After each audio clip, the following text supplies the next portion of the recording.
Assalamualaikum warahmatullahi wabarakatuh. Selamat pagi para pendidik guru PAUD di seluruh Indonesia. Kembali pagi hari ini kita bertemu kembali di Ngobrol Inspirasi, bertemu dan berjumpa dengan para pendidik di seluruh Indonesia untuk berbagi cerita tentang pengalaman mengajarnya mendidik, juga tentang kegiatannya di masing-masing kota.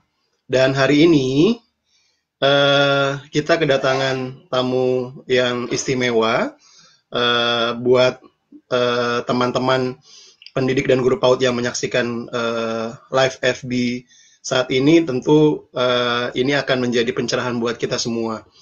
Beliau adalah sosok yang menginspirasi kita, bukan hanya di kotanya tapi seluruh Indonesia. Beliau juga pernah pengalaman juga di pendidikan anak usia dini dan tentu sampai sekarang. Dan hari ini akan berbagi bagaimana kita menyikapi guru PAUD menyikapi pandemi yang sedang ada di seluruh dunia, khususnya di Indonesia. Baik, mari kita sambut Ustadz Andre Raditya. Assalamualaikum Ustadz. Waalaikumsalam warahmatullahi wabarakatuh. Alhamdulillah. Apa kabar hari ini Ustadz?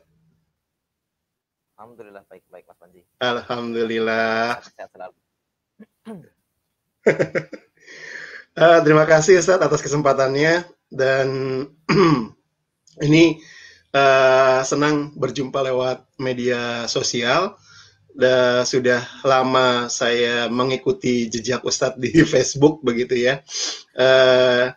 Awal kali pertama kenal Ustadz adalah ketika 2018 ada viral tentang surat yang Ustadz tulis, ada 40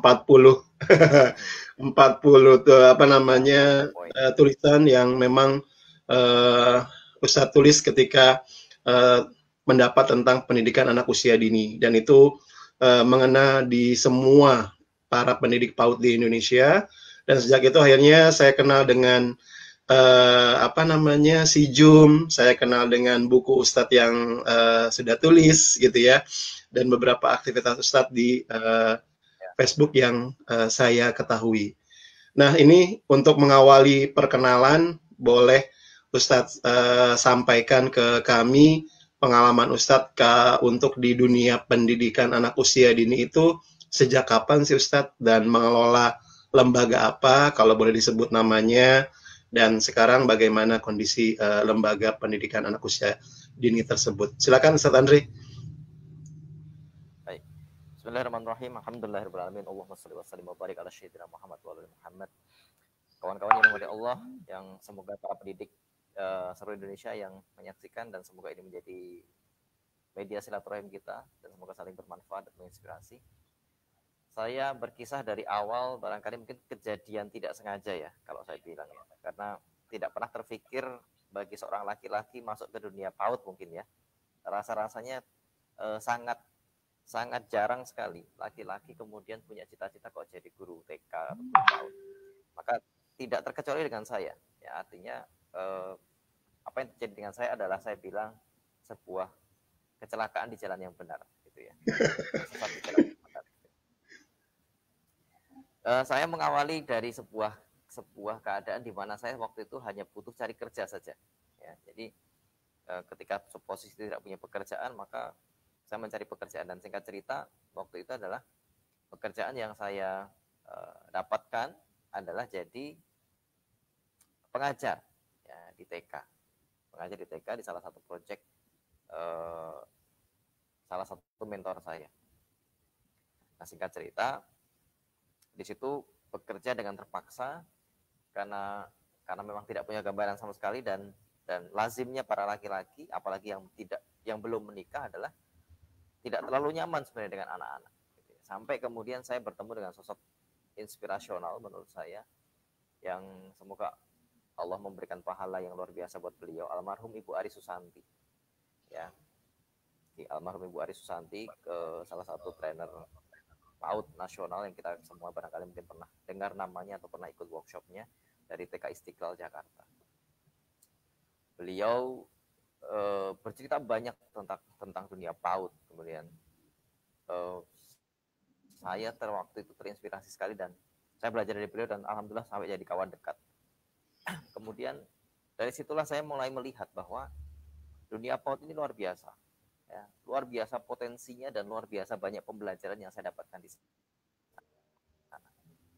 Dan ketika saya melihat fenomena tentang dunia PAUD yang ketika itu masih dianggap sebagai dunia sebelah mata oleh sebagian besar orang, ya, termasuk para wali murid sendiri pun kan begitu waktu itu ya. Barangkali mungkin sekarang PAUD atau dunia anak sedang naik daun dengan adanya edukasi tentang masalah golden age, tentang masalah dunia parenting dan sebagainya. Waktu itu mungkin ketika tahun-tahun 2006 masih awal-awalnya kami melihat PAUD, orang tuh masih sembarangan saja nyekolahin anak. TK tuh sembarangan saja, yang penting dekat sama rumah gitu. Pikirnya kan selalu begitu. Nah, sekarang orang mulai mencari yang terbaik, orang mulai mencari kurikulum dan sebagainya. Sampai akhirnya kemudian pembelajaran itu terus berlanjut dan semakin mengikuti semakin menyenangkan, semakin tahu semakin ketagihan tentang pengembangan kurikulumnya dan sebagainya. Sampai akhirnya waktu itu kemudian kami diamanahi oleh Ustadz Yusuf Mansur untuk memegang TK beliau, TK Darul Quran, Daku Kids namanya, di Tangerang, di Cipondoh, Tangerang. Dan saya sempat jadi kepala sekolah di sana beberapa tahun. Dan kemudian disitulah kami mulai melihat bahwa dunia PAUD ini punya potensi bisnis yang luar biasa. Ya, tidak hanya dari sudut pandang kurikulumnya, kemudian moral yang dibangun, tapi kekuatan bisnis yang luar biasa karena semua orang butuh sarana pendidikan buat anaknya, ya. Dan kabar buruk sekaligus kabar baiknya adalah tidak ada sekolah untuk jadi orang tua di Indonesia, di dunia mungkin, ya. Tidak ada sekolah untuk jadi orang tua. Seseorang menjadi orang tua karena sebuah kejadian, bukan sebuah perencanaan gitu ya kadang-kadang. Sehingga mereka menjadi pendidik buat anak-anaknya ya ketika pas sudah punya anak. Ya. Akhirnya yang terjadi adalah trial and error gitu. Seringkali terjadi trial and error. Anak pertama selalu jadi percobaan.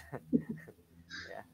Ketika dan sebagainya. Nah, ini kabar buruk sekaligus kabar baik saya bilang bahwa artinya PAUD atau pendidikan anak usia dini atau apapun yang sejenjang ini merupakan sebuah solusi buat mereka yang memang punya concern tapi tidak punya waktu dan tidak punya ilmu.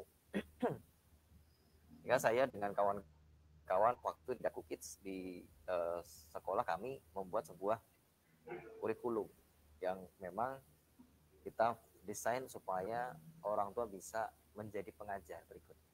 Maka saya sampai sekarang kalau bikin sekolah selalu target kurikulumnya adalah membuat wali murid menjadi guru TK berikutnya di rumah. Ya, selalu desain kurikulumnya seperti itu supaya apa? Supaya beban orang tua, beban sekolah tidak menjadi orang tua gitu ya. Karena yang kami lihat selalu adalah sekolah tuh kayak bengkel. Pokoknya anak nggak beres bawa ke sekolah, pulang pokoknya harus beres gitu. Ya, kalau bandel harus nurut, kalau nggak benar jadi soleh gitu sebagainya. Jadi sekolah tuh kayak jadi bengkel gitu. Nah, ini yang tidak tepat menurut kami. Maka kemudian kami kembangkan kurikulum yang menurut kami sesuai. Kemudian oleh beberapa kawan-kawan, termasuk Mas Ipo Santosa, penulis buku 7 Keajaiban Segi, itu dilirik gitu. Dan akhirnya membawa perkenalan saya dengan Mas Ipo Santosa dan ketika itu saya diminta jadi konsultan TK Khalifah. Ya, TK Khalifah pertama di awal TK Khalifah berdiri. Dan alhamdulillah itu kemudian membuat kami mulai masuk ke dunia lebih luas. Dan kawan-kawan yang dirahmati Allah, itu adalah barangkali mungkin perjalanan ya, sekedar perjalanan awal mula kami dan kawan-kawan concern di dunia pendidikan anak. Ya, sampai kemudian melihat bahwa potensi dunia anak itu begitu luar biasa.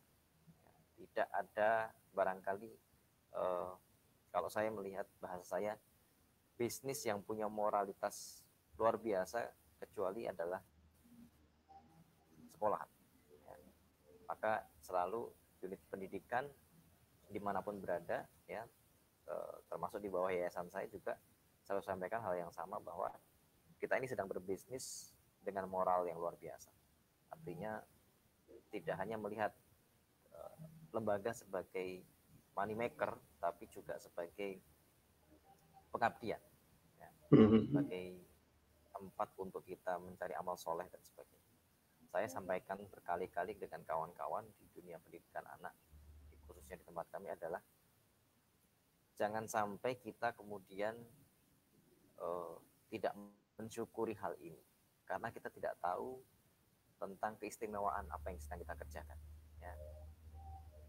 Banyak sekali saya melihat, ya meskipun realita terjadi, bahwa banyak sekali teman-teman guru PAUD atau para pengajar yang mereka tidak menyadari bahwa mereka sedang ada di tempat yang penuh dengan keberkahan. Ya. Ketika menghadapi satu dua kendala, ketika menghadapi satu dua masalah, ketika menghadapi satu dua ketidakpuasan, lantas kemudian mengeluh dan menyerah. Ya. Padahal itu adalah tempat penuh dengan keberkahan yang luar biasa. Maka jangan sampai kita mengeluh di tempat yang penuh berkah. Ini kan sesuatu yang sangat menyayangkan, sangat disayangkan sekali. Jadi awal perjalanannya begitu, Mas Wanji. Jadi ketidaksengajaan yang membuat saya kemudian cinta dengan dunia PAUD. Ya. Ini karena pengen cari kerja aja awal. Kira-kira gitu. Iya. Ya, baik. Masya Allah. Terima kasih, Ustaz. Ini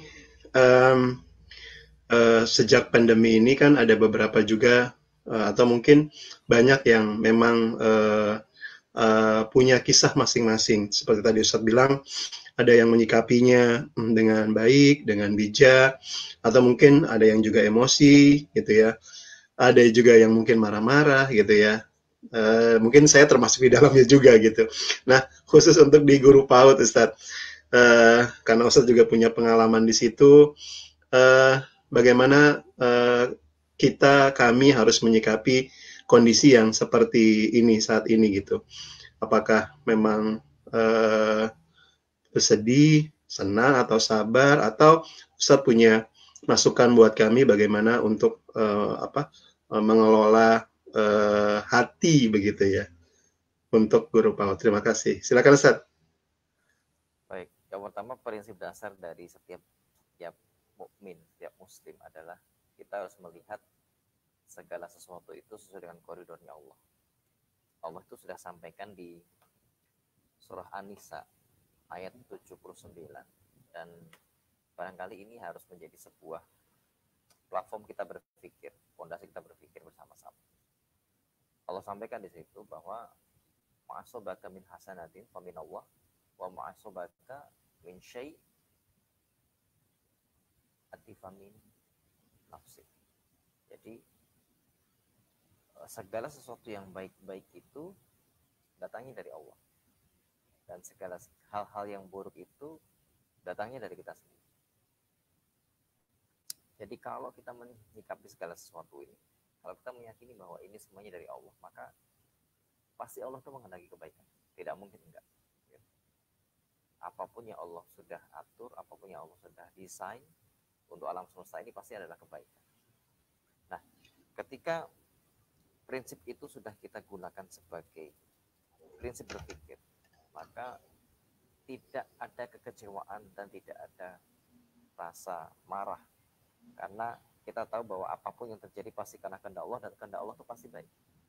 Andai pun belum kita dapati baiknya hari ini, mungkin Allah masih simpan baiknya itu 2 tahun, 3 tahun, 5 tahun, 10 tahun ke depan, ya, yang kita tidak tahu itu.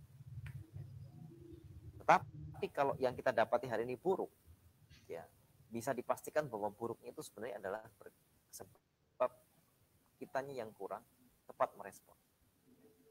Jadi tidak ada satupun keburukan kecuali itu karena memang kita sendiri. Nah, prinsip berpikir ini akan membawa kita kepada pola pikir yang benar akhirnya. Supaya tidak mudah kita berputus asa dulu awal. Jadi segala masalah ini kan kadang-kadang jadi beban berat ketika di awal-awal kita sudah mulai berputus asa sama rahmat Allah. Belum apa-apa, belum ikhtiar, belum melihat kejadian, belum berpikir tenang, belum mau visioner, tapi sudah putus asa dengan rahmat Allah. Ini yang membuat kemudian potensi berpikir tidak berjalan, kemudian potensi syukur tidak ada. Akhirnya yang ada adalah kesempitan. Nah, ketika yang ada adalah kesempitan, maka yang kita lihat adalah masalah. Ya, akhirnya begitu. Kenapa konsep masalah itu terjadi? Karena kita melihat bahwa segala sesuatu adalah kesempitan. Saya selalu memberikan contoh yang barangkali mungkin kita semuanya familiar adalah kalau kita nonton balap motor tuh ya, balap motor.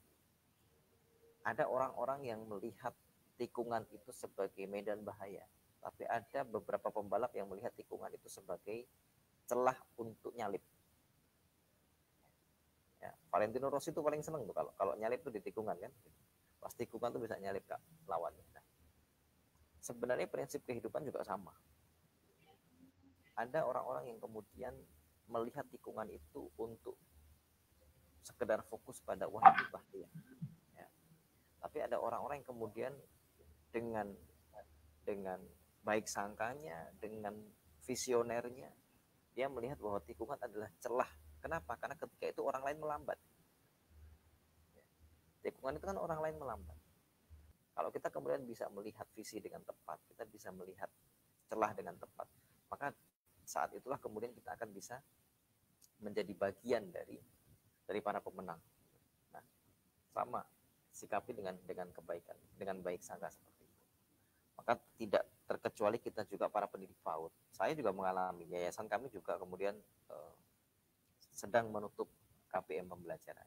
Ya, baru mulai Senin kemarin kami membuka perlahan dan itu pun kami batasi siswa yang datang. Jadi kami pergilirkan para siswa. Ya, kelas ini dulu masuk, kelas ini masuk, kelas ini masuk, kelas ini masuk. Untuk persiapan pemanasan di tahun ajaran baru. Jadi mau tidak mau kita tetap harus bergerak. Karena seperti yang tadi saya sampaikan sebelum ini adalah kita tidak hanya sebagai para pelaku pekerjaan. Ya. Kita ini adalah para penanggung masa depan anak-anak. Kita ini adalah para penggerak dan pilar-pilar moral buat mereka. Kita adalah para pendidik yang dibutuhkan oleh bangsa ini. Kalau para pendidik menyerah, maka selesai sudah masa depan anak-anak generasi muda kita. Generasi akan datang pun akan selesai. Kenapa? Karena para pendidiknya menyerah.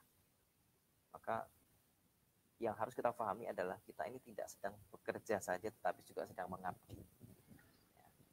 Pengabdian inilah yang kemudian menjadi bahan bakar buat kita semuanya untuk terus tetap melihat yang baik di depan sana. Saya punya satu kisah yang barangkali mungkin selalu menginspirasi saya dan selalu membuat saya terus untuk bisa survive gitu ya, adalah kisah seekor keledai ya, seekor keledai yang dia itu terjerembab ke dalam sumur tua. Di kisahnya adalah ada seorang petani yang dia itu punya keledai tua. Keledai tua ini sudah tidak manfaat, sudah tidak punya tenaga dan sebagainya. Oleh para tetangganya kemudian si petani ini disarankan, Pak petani, dijual saja keledainya, ya, daripada nanti mati nggak ada harganya. Oh ya sudah, diikutilah saran dari para tetangganya, kemudian dituntunlah nih si keledai menuju ke pasar.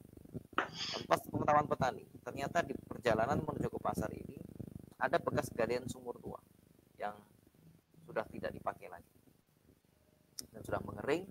Maka karena silap, karena terlalai, si keledai ini jatuh terperosok ke dalam. Nah, kemudian oleh petani, karena tidak dijual, maka berusaha untuk dikeluarkan si keledai. Ya, diambil dengan tangan tidak sampai. Ya. Kemudian dengan alat bantu nggak sampai, dengan kayu, dengan tongkat, dengan tali nggak sampai. Akhirnya petani menyerah dan berpikir ya sudahlah, tenaga saya, usaha saya kayaknya tidak sebanding dengan harga jualnya nanti. Ya sudah, saya ikhlaskan saja, kata petani.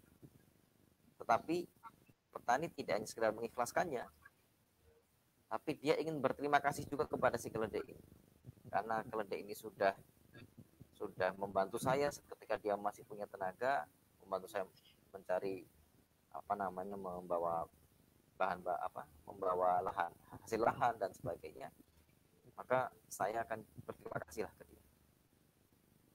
Dan si petani berpikir kayaknya keledainya ini kalau jatuh ke sumur ini kayaknya mati juga di bawah. Ya. Maka si petani ini kemudian sebagai bentuk penghormatan terakhir saya dan ucapan terima kasih saya kubur saja lah sekalian. Maka petani ini ngambil tanah dari sekitaran sumur itu, kemudian dimasukkan ke dalam sumur dengan niat adalah mengubur si keledai. Itu dimasukkan. Tanpa sepengetahuan petani, ternyata keledai ada di bawah sana itu terjatuh dan belum mati, masih hidup. Ketika dapat tanah dari atas, kaget keledai. Dan mungkin berpikir, wih, Pak petani kurang ajar gitu, masa saya mau dikubur hidup-hidup. Tapi kemudian si keledai ini dapat pencerahan. Dia tidak menyerah. Beda dengan si petani yang kemudian pasrah. Si keledai ini tidak melakukan itu. Si keledai ini justru malah dia mengambil sebuah celah dari kejadian. Setiap tanah itu masuk ke dalam sumur, menimpa punggungnya, maka si keledai ini kemudian menggerak-gerakkan punggung. Digerak-gerakkan punggungnya, kemudian tanah yang ada di punggungnya jatuh ke tanah, jatuh ke bawah, kemudian diinjak oleh si keledai. Setiap kali ada tanah yang sampai di punggung, digerak-gerakkan lagi, jatuh, diinjak, terus akhirnya memadat, dan akhirnya meninggi, dan kemudian menuju ke dekat pintu lubang sumur, kemudian si keledai ini lompat dan bebas lolos. Nah, yang kemudian kita pelajari dari kejadian ini apa? Kita pelajari dari kejadian ini, dari kisahnya, tidak ada prinsip selesai ya, selama kita masih punya nafas. Tidak ada prinsip kalah selama kita masih punya daya ya. Yang membuat orang itu menjadi kalah adalah seringkali dia memutuskan untuk tidak usaha ya. Kalau kata guru bisnis saya gini, tidak ada pengusaha yang bangkrut.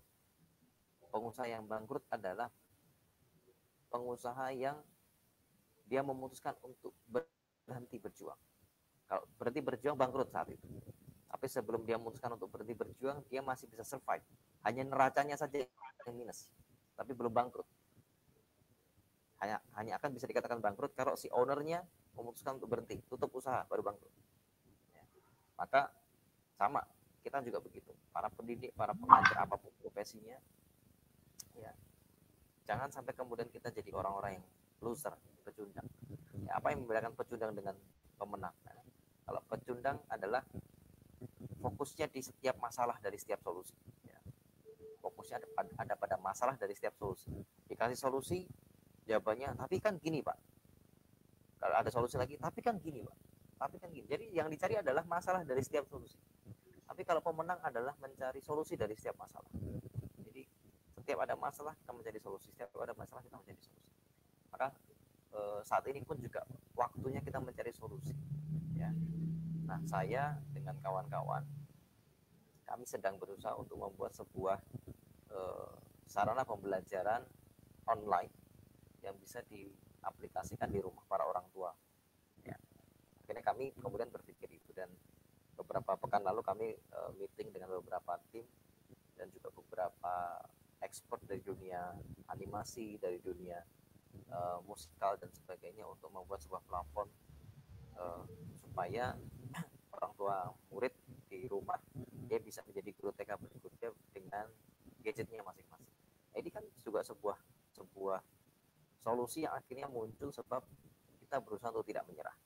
Ya, jangan sampai kemudian anak-anak tidak mendapatkan haknya, ya, hanya karena keadaan seperti ini. Gitu ya. Jangan sampai kemudian mereka mendapati masa kecilnya tidak punya pengalaman yang hebat luar biasa, karena kita sebagai orang dewasa di sekitarnya tidak mengemas kejadian ini sebagai pengalaman luar biasa. Ya. Karena mereka tidak tahu apapun. Ya, mereka tidak mengetahui apapun. Barangkali mungkin mereka hanya tahu sedang ada corona. What's the meaning of corona saja mereka mungkin nggak ngerti. Apa kejadian dari corona mereka tidak tahu. Yang bisa memberikan makna itu adalah kita sebagai guru, ya. Dan salah satu tugas kita bukankah begitu kan? Sebagai pengajar itu salah satu tugasnya adalah memberikan makna. Ya, salah satu kata-kata Bu Aris yang saya ingat ketika saya belajar tentang dunia PAUD adalah anak-anak tidak pernah tahu apa yang mereka lakukan sebelum kita memaknainya. Ya. Misalnya ada anak yang sedang nyampur warna merah sama warna biru. Ya dia nggak tahu, dia sedang nyampur aja warna merah sama warna biru, campur aja di gambar gitu.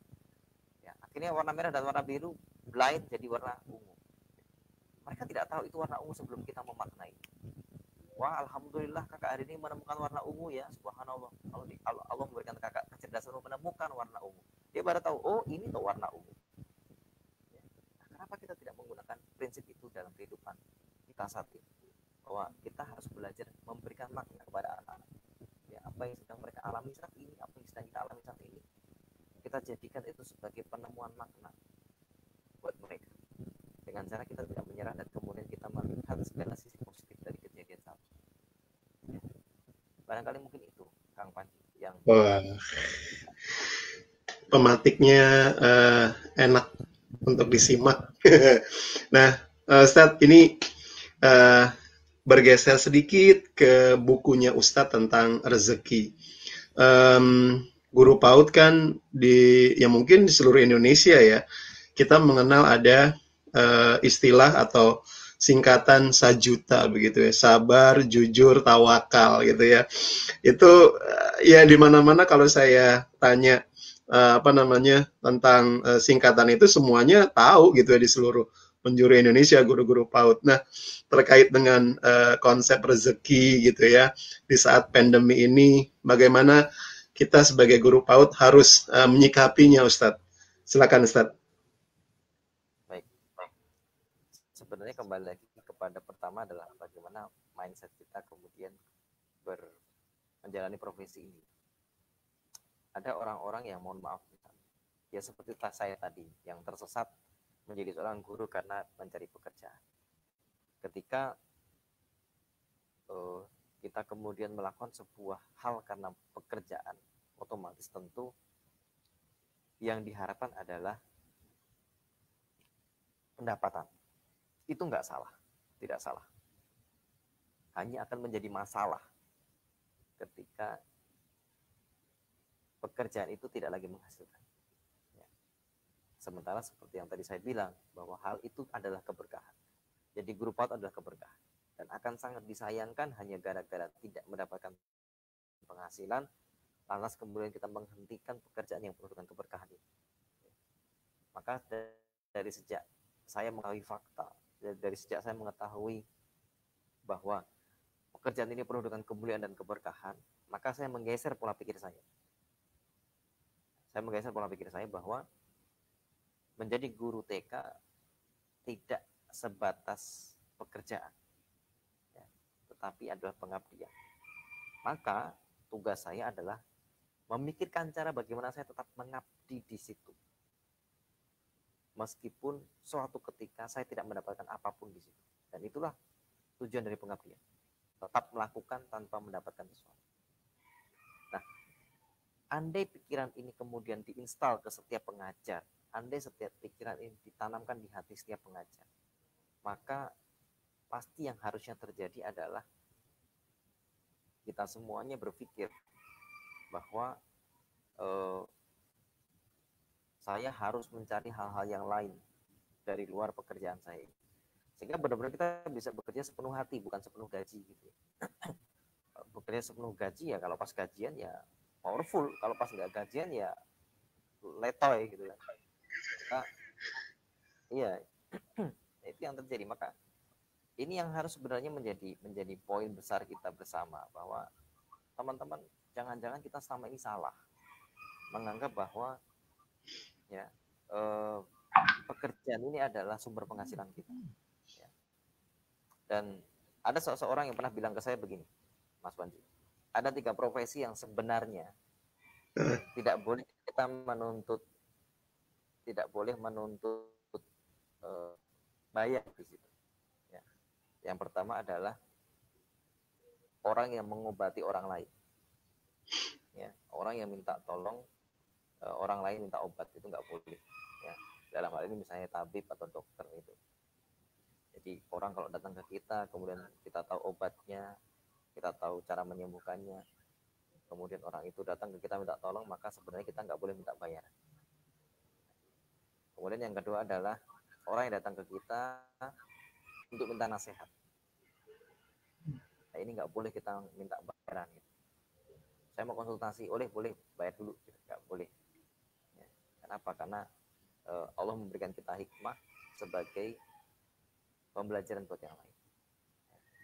Dan yang ketiga, konon katanya yang tidak boleh menuntut pembayaran itu adalah pengajar, guru. Ya. Sebab ketika seseorang murid bisa menghargai gurunya atau memberikan harga kepada gurunya, maka dia tidak lagi bisa menghargai ilmu. Nah, saya kemudian berpikir bahwa kalau begitu seharusnya para pengajar ini tidak hanya menjadi pribadi-pribadi yang digaji, tapi harus menjadi pribadi yang berdaya. Maka pikiran kita seharusnya adalah mulai dari sekarang, jadikan guru TK atau pekerjaan menjadi guru PAUD itu adalah sebuah lahan pengabdian. Ya. Sehingga potensi rezeki kita, potensi rezeki yang ada di kepala kita tidak hanya dari situ. Ya. Nah, ini kayak menjadi kesalahan banyak orang ya, tidak hanya di dunia PAUD, tapi di semua tempat. Kita ini sering kecewa, kita ini sering frustasi, kita ini sering marah dengan keadaan yang terkait masalah rezeki. Kenapa? Karena selalu berpikir bahwa di mana kita bekerja, di mana kita beraktivitas, disitulah harusnya rezeki saya berasal. Ini yang bikin kita frustasi. Padahal rahasia rezeki itu Allah yang punya hak, Allah yang punya kehendak. Ya, bisa jadi kita kerjanya di situ, tapi rezekinya di tempat lain. Ya. Contoh, saya kasih contoh mudah. Kita mancing, Mas Panji mancing di sungai. Nah, kita mancing di sungai. Kalau pakai pikirannya manusia, kalau pakai akal logikanya kita, harusnya dapat ikan dari mana? Dari sungai. Sungainya. Ya, karena kita mancing di situ. Nah, karena kita mancing di situ, maka kita berpikir bahwa kita harusnya dapat ikan dari situ. Terus begitu 1 jam mancing nggak dapat ikan, kita mulai gelisah. 2 jam mancing nggak dapat ikan, mulai frustasi, mulai jengkel. Dan itulah kita sebagai manusia.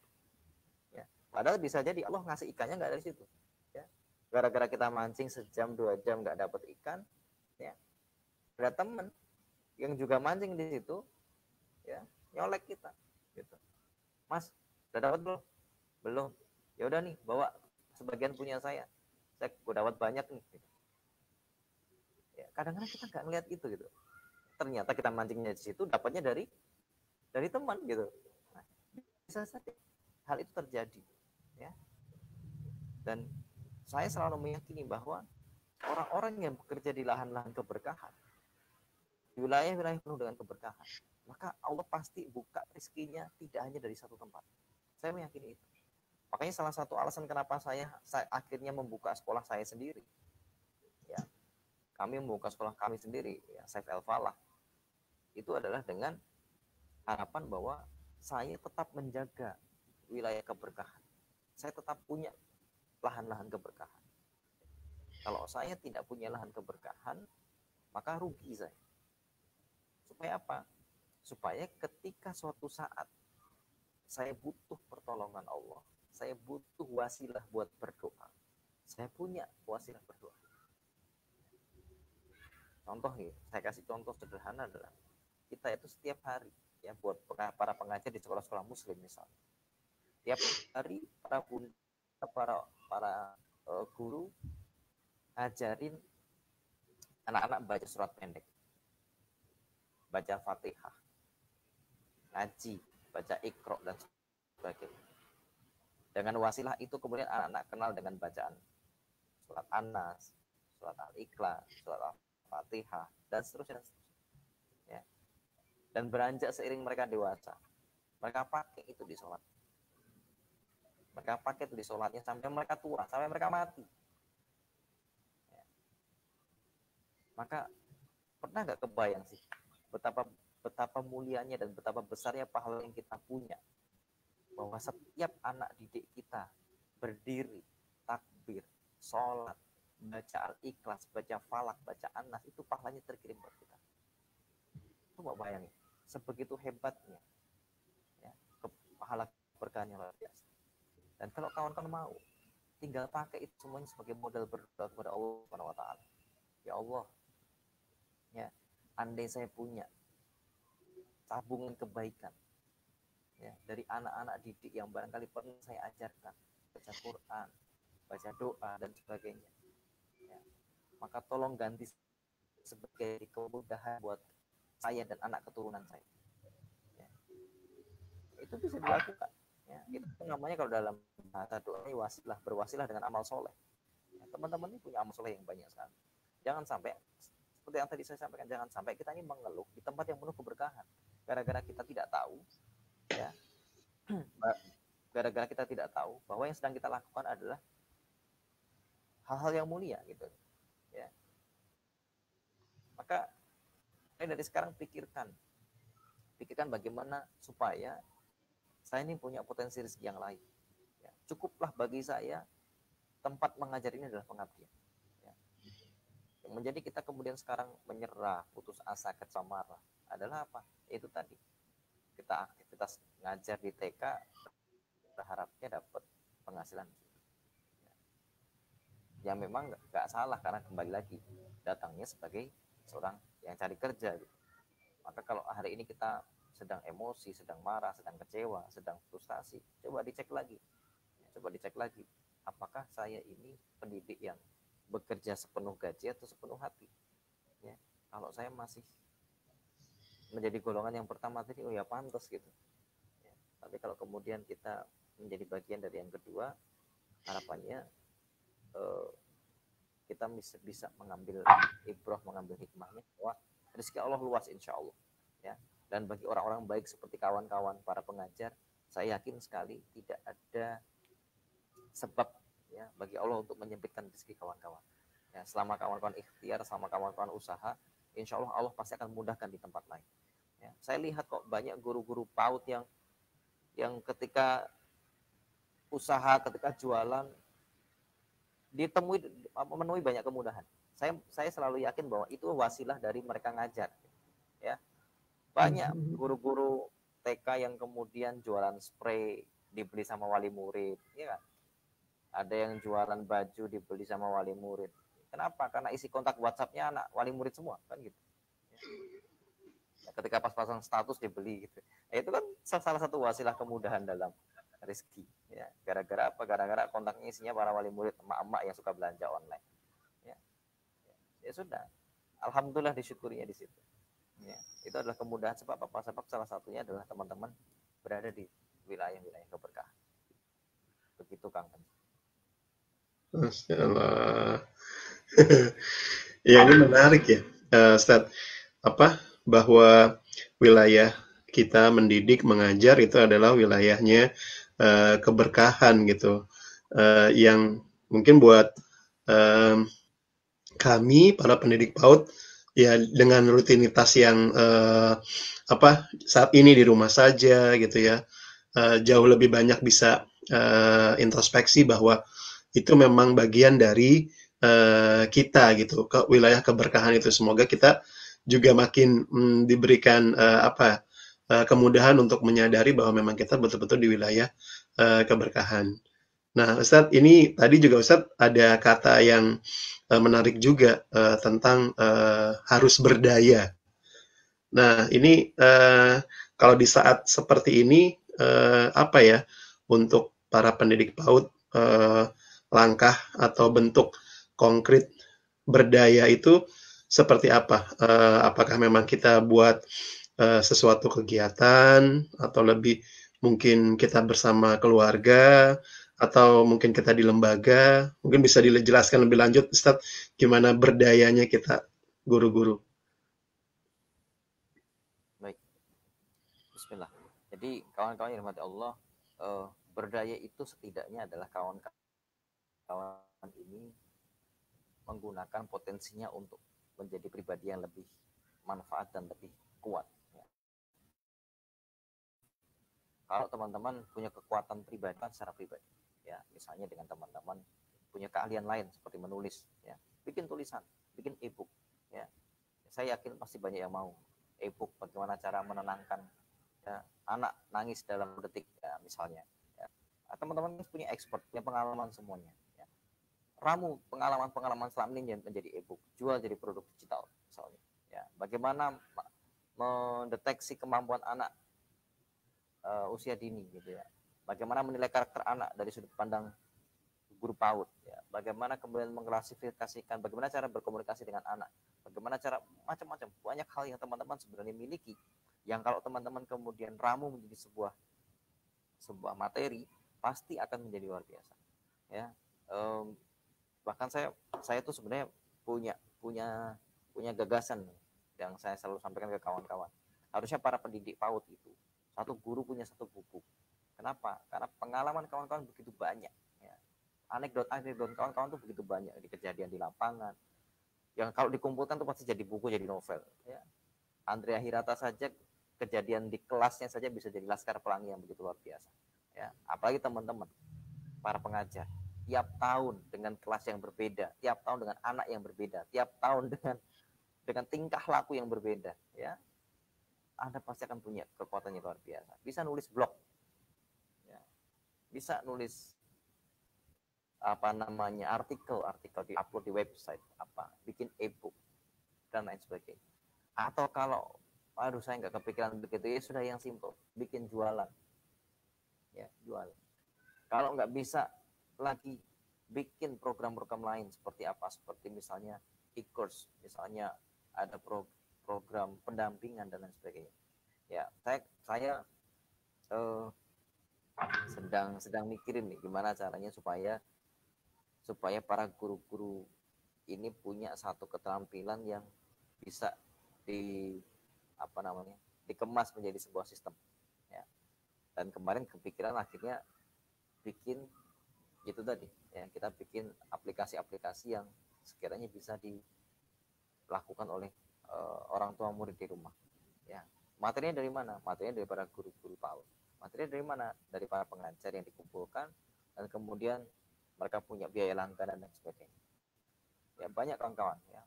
Teman-teman bisa bikin seminar-seminar parenting online, ya parenting online untuk ngisi aktivitas ya, untuk ngisi kemudian supaya setidaknya awalnya teman-teman supaya tidak berhenti berkarya dulu ya. Jadi berdaya itu tidak harus selalu mikirin dapat duit dulu ya. Yang penting adalah mengeluarkan energi yang ada di dalam diri ya, supaya energinya tidak berhenti bergerak ya. Supaya energinya tidak berhenti berputar, kemudian supaya potensinya tidak tumpul ya. Pikirkan terus bagaimana cara berbagi. Insya Allah nanti rezeki mengiringi ya. Siapa tahu gara-gara teman-teman serajin bikin kayak Mas Panji nih bikin materi di Zoom, di aplikasi streaming dan sebagainya, atau bisa jadi YouTuber ya kan, bisa jadi kemudian materinya dilirik oleh banyak orang, kemudian menjadi e-course yang berkelanjutan dan sebagainya. Maka yang paling penting adalah teman-teman menggerakkan dulu energi yang ada di dalam dirinya, bikin potensi-potensi yang ada selama ini menjadi hal baru ya. Kalau dalam bahasa bisnis, pivot bisnis ya, kita kemudian mengubah bisnis kita menjadi sesuatu yang baru karena keadaan tertentu ya. Selama ini barangkali kalau parenting harus ngundangin wali murid ya ke sekolah, harus nyiapin kursi, nyiapin snack ya kan. Hari ini kita bikin parenting nggak perlu nyiapin snack ya, snacknya cukup dari rumah masing-masing ya. Cukup share link Zoom-nya, share link Google Meet atau apapun dan sebagainya. Terus kemudian buka saja infak seikhlasnya gitu misalnya, untuk biaya streamingnya, untuk biaya ini dan sebagainya ya, tapi fokusnya adalah berbagi dulu bagaimana caranya supaya kita tetap bisa menjalin sebuah silaturahim, komunikasi, dan memanfaatkan apa energi yang teman-teman punya. Ya, ini berdaya, saya bilang ya. Sekali lagi, berdaya tidak harus bicara masalah uangnya dulu, tapi berdaya adalah bagaimana memanfaatkan energi yang ada di dalam kawan-kawan supaya tetap termanfaatkan gitu ya. Lakukan visiting kalau perlu ya, mumpung pas liburan gini anak-anak ada di rumah, visiting, home visit, mungkin barangkali belum pernah dilakukan atau tidak sempat dilakukan ya. Kan kalau home visit masih social distancing ya, masih masuk dalam kategori social distancing. Satu guru, dua guru ngunjungin satu wali murid ya, silaturahim, ngobrol gimana perkembangan anak selama di rumah. Sekarang kita tahu bagaimana cara pendidikannya di rumah, kita jadi punya data ya, kita jadi punya pemahaman lebih jauh tentang anak, dengan siapa dia bergaul di rumahnya, bagaimana cara pendidikan yang dilakukan di rumah, dan sebagainya. Lakukan hal-hal yang membuat kawan-kawan bisa terus bergerak. Hal yang paling berbahaya bagi seorang pendidik adalah ketika dia berhenti menggunakan energi dan potensinya. Karena terus memanfaatkan energi dan potensi, terus mengasah apa yang kita punya, adalah salah satu cara menajamkan intuisi. Ya, tidak mungkin seorang pendidik akan tajam intuisinya ya, kecuali dia mengasah aktivitasnya terus menerus untuk berbagi dan untuk berinteraksi dengan orang lain ya. Anda nggak bisa jadi pendidik yang hebat, kita nggak bisa jadi pendidik yang punya intuisi yang tajam kalau kemudian kita hanya berdiam diri ya. Berdaya adalah kebalikan dari berdiam diri ya, menggunakan seluruh potensi untuk terus berkarya, itu namanya berdaya gitu Kang Pan.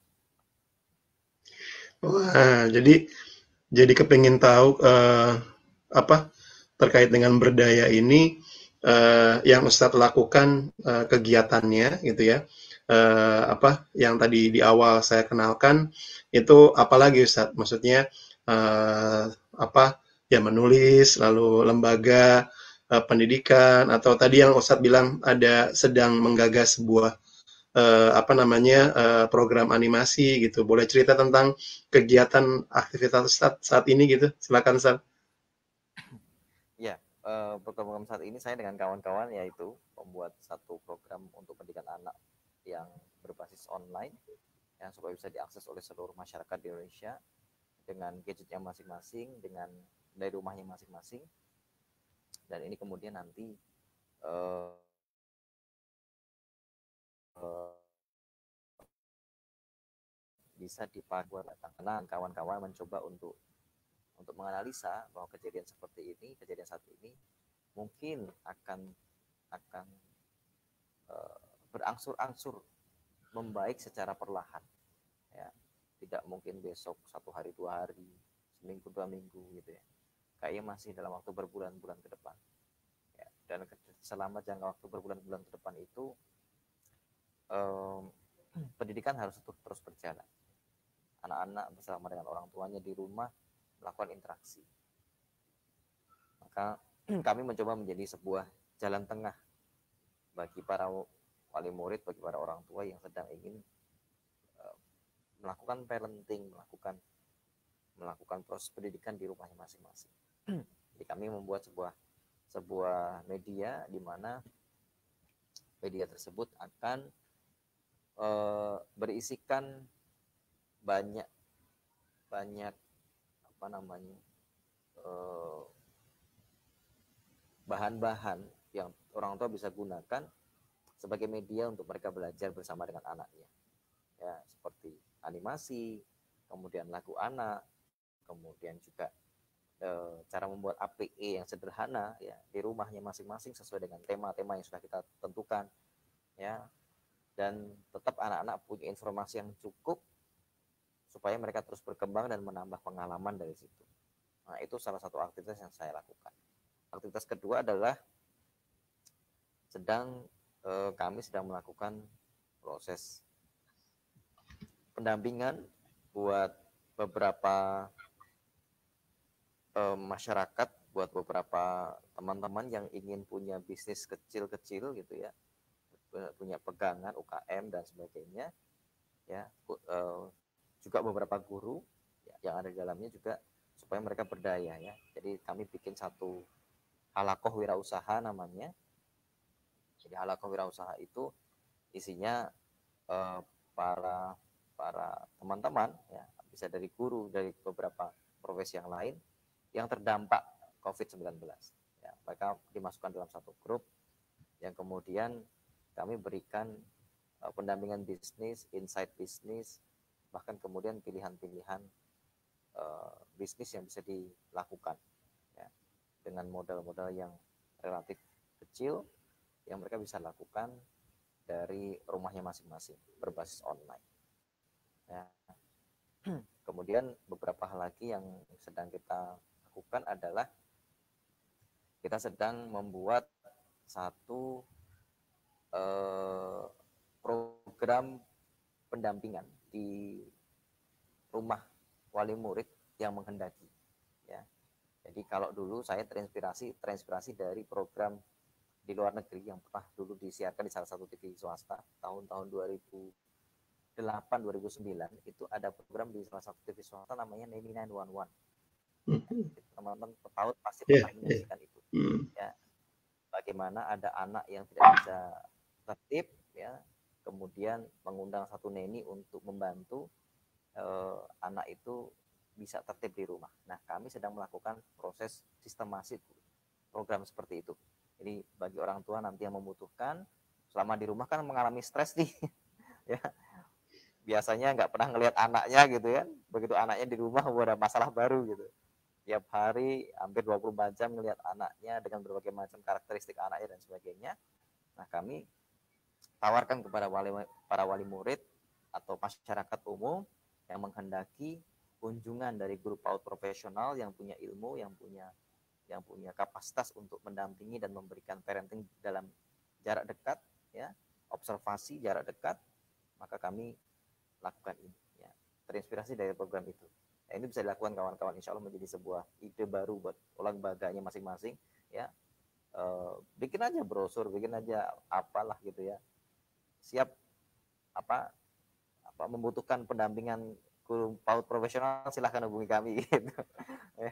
Jadi teman-teman bisa tetap melakukan mengajar dan memanfaatkan ilmunya gitu ya, kunjungin satu-satu, lumayan jadi kan, bisa jadi profesi berikutnya gitu ya, guru PAUD ya. Guru PAUD private ya. Iya, Masya Allah. Ini karena di poster ditulis adalah komunitas berbagi nasi Jumat.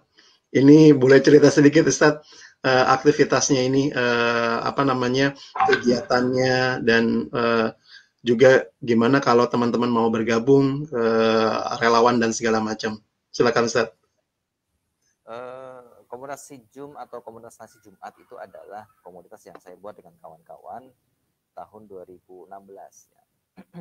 Tapi sebenarnya aktivitasnya sendiri sudah saya lakukan bertahun-tahun sebelumnya. Jadi itu berawal dari riadoh pribadi saya. Jadi saya selalu meyakini bahwa amal soleh itu menjadi bagian dari kemudahan hidup kita.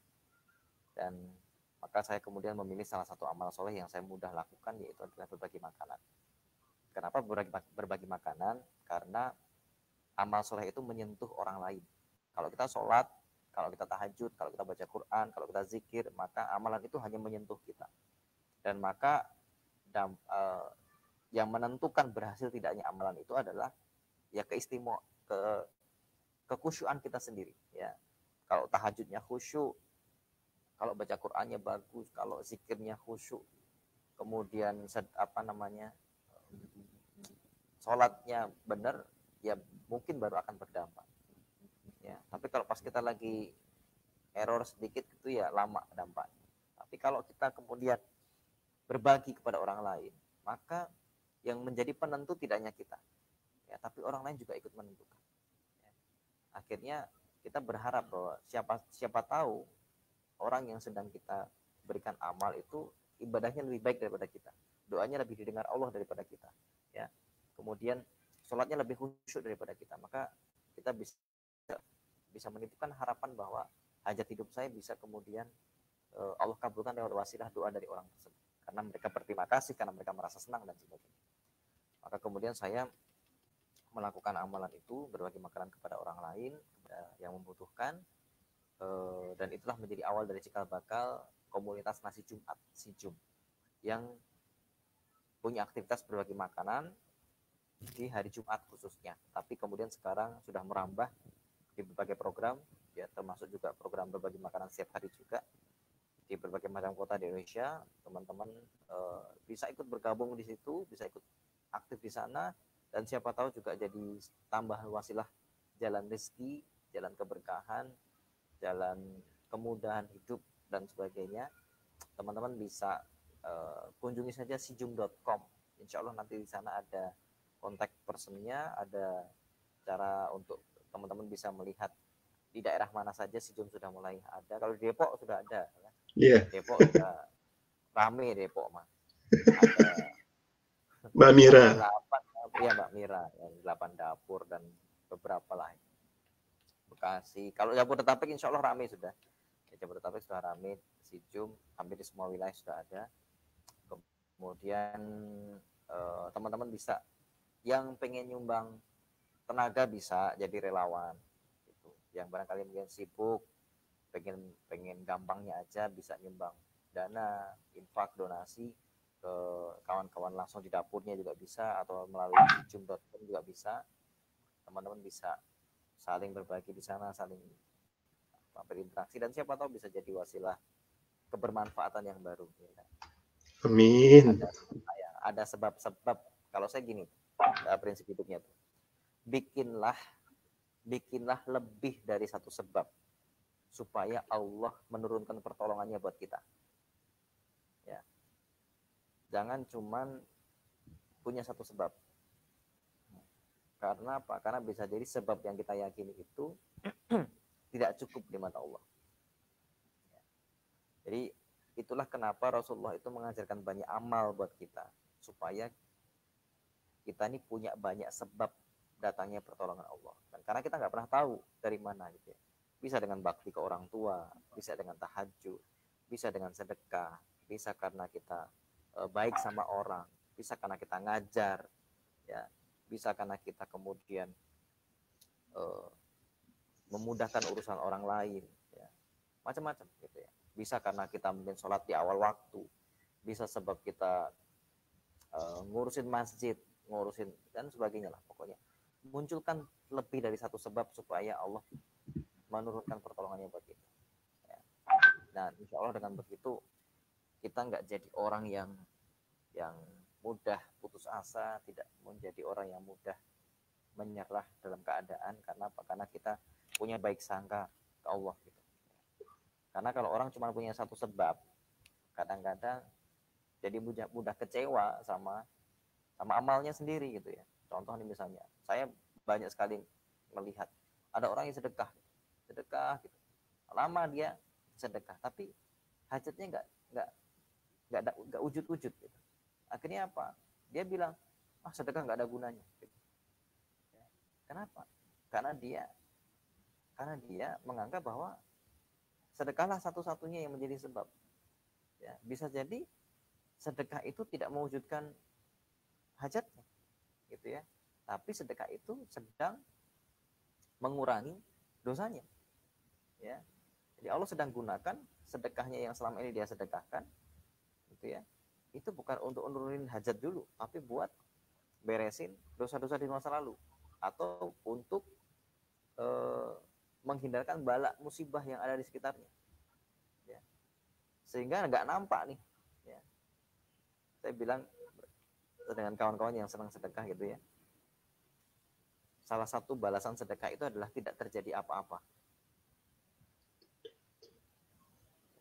Jadi nggak terjadi apa-apa itu bisa jadi adalah wasilah dari sedekah.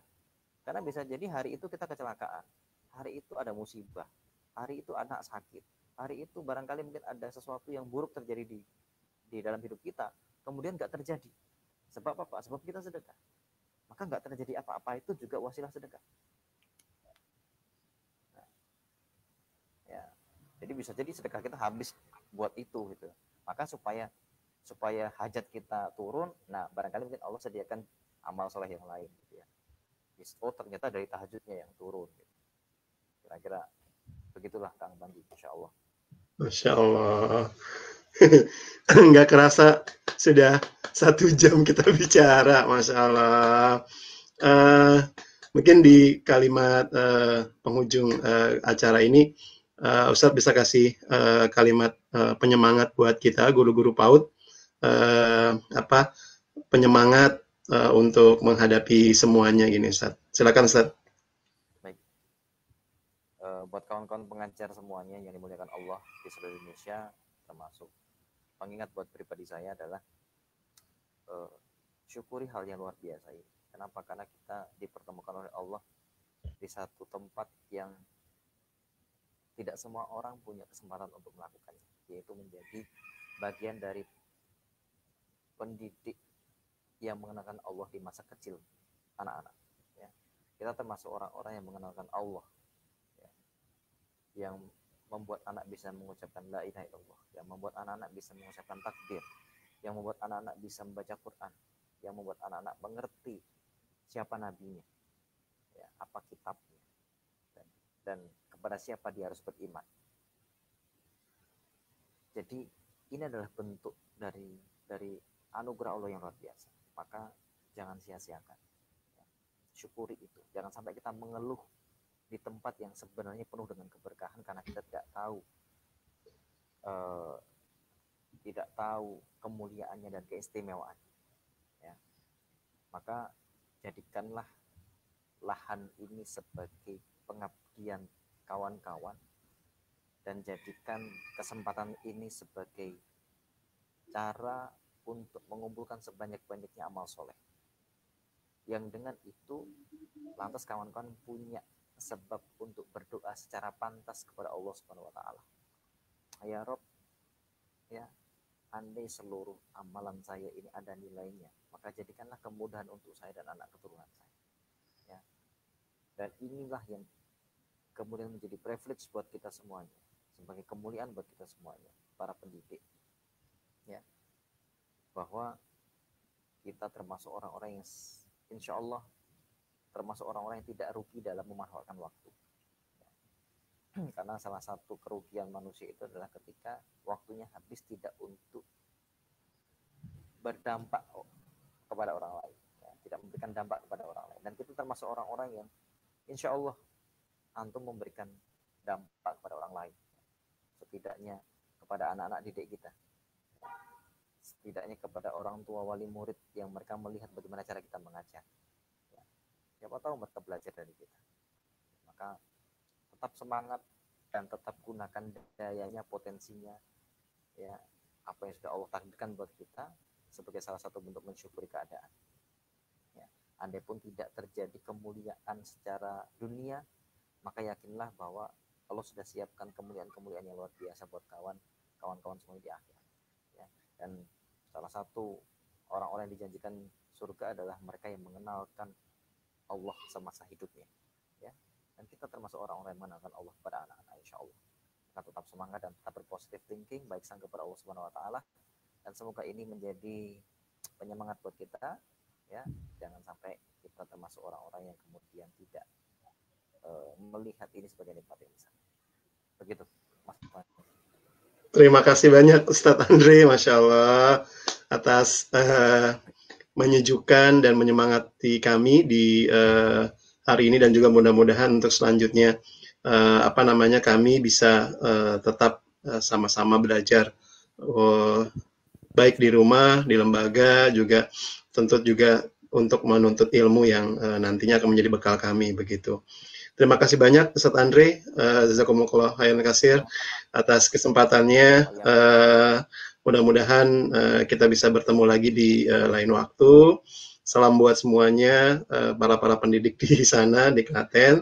Assalamualaikum warahmatullahi wabarakatuh, Ustaz. Waalaikumsalam warahmatullahi wabarakatuh.